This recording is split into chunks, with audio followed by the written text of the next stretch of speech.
حي على الفلاح. Every Ramadan, shaitan is tied, so don't blame shaitan. We become little shayateen ourselves, right? It's you, it's not the devil. People say, but shaitan is tied. How come we're doing this? Say, because it's you. It's not the devil anymore. You've become a little devil. Astaghfirullah. Right? Every Ramadan, what happens? People are fighting in the masjid. About what? I promise you, it's about a fan, it's about a window, it's about the light, it's about the pace of the tarawih, it's about all those things every year. I promise you it's happening. Right or wrong, guys?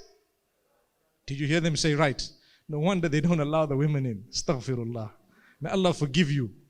May Allah forgive you. The women would have sorted your matter out a long time ago. My brothers and sisters, it's absolutely important for us to note that to be considered a correct Muslim, you must be disciplined. You have to be disciplined. If you're not disciplined, you're going nowhere. And this type of advice, you know, when you hear someone across the globe sitting and telling you how you must calm down and so on, people say, oh wow, lovely advice. But when we're listening to it from the Quran and the Sunnah, we don't take it seriously. It is golden advice. It is golden advice. We don't know how to differ. Let me give you another example. And I'm going to take the liberty of entering into this example because it's a reality. We're facing crises across the globe. You know what? We belong to different sects as Muslims. How do we treat each other? Again, abuse. We hurl dirtiest words. My brother, you have every right to believe what you're convinced by. It doesn't make the other person an evil person simply because he's convinced otherwise. You can discuss it. You should discuss it. You can raise it in a very respectful way, in a very, very polite way. It's probably going to be more effective and more convincing when you raise it with love, with compassion, with dignity, with goodness, rather than to start swearing, spewing. Don't look at them, don't greet them. I was saying moments ago, with us, our problem is in our own homes. We have a problem with our brothers. I'm sure it might be in this community. I don't know of any particular case, but I have 5 fingers. So if I were to tell you you've got 5 fingers, it's not like I know the unseen. It's just something so normal and natural. It happens. Our own brother or sister, we will not talk to them for 20 years. And you are saying, La ilaha illallah Muhammadur Rasulullah. And you want to go into Jannah. وَالَّذِينَ يَقَطَعُونَ مَا أَمَرَ اللَّهُ بِهِ أَن يُوصَلَ وَيُفْسِدُونَ فِي الْأَرْضِ أُولَٰئِكَ لَهُمُ اللَّعْنَةُ. Allah says, those who break the ties that they are supposed to mend and those who cause chaos on earth, against them is the curse of Allah. I wonder why we're cursed. We can't even make peace. What's it over? I can tell you it's over a few things. Primarily, perhaps, it's over money. A few pounds. That's what it's over. Inheritance. Old man died and we've got a problem. That's why I say, the richer you are, trust me, the more concerned you must be about your children getting along with each other once you leave. You'd rather sort it out in your lifetime. I've known many wealthy families back from where I come from. Most of them totally broken after a generation or two. Totally. May Allah forgive us. We have a little issue. We cannot get along. We have small matters. I was saying, someone from a different sect, we don't greet, we don't talk, we don't want. For what? My brother, if it was a business deal worth 10 million pounds, we would forget about all those differences. And we would say, hello, my brother. Salaam alaikum. How are you? Let me give you a big hug. Why? 10 million pounds, bro.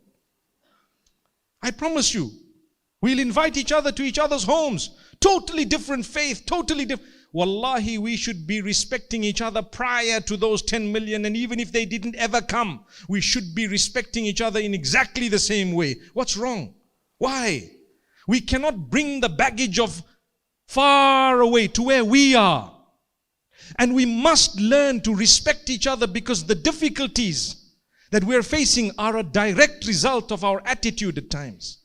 And the general norms need to become proper norms. It's not normal to start swearing a person you differ with.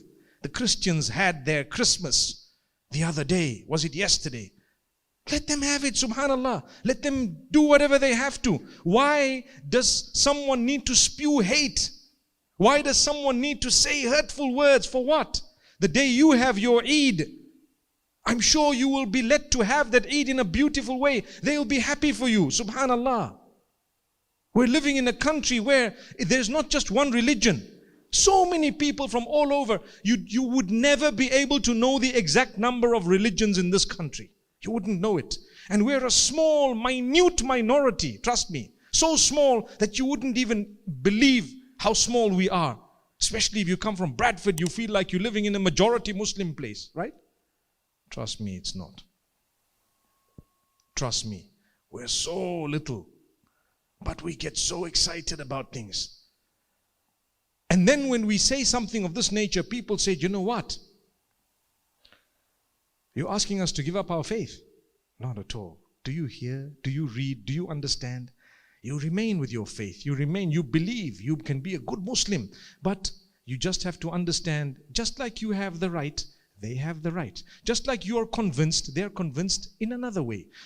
And they will go back to Allah, and we will all answer to Allah. So if I'm wrong, I need to go back to the Quran, the Sunnah. I need to check with the scholars. I need to find out and keep asking, making sure that I'm doing the right thing. If I'm doing the wrong thing, I must change myself. It's not easy to say, I'm sorry. I was dealing with a divorce case, or not a divorce case, but actually a case of marital discord. And the woman says, if this guy comes and apologizes unconditionally, and I will take it.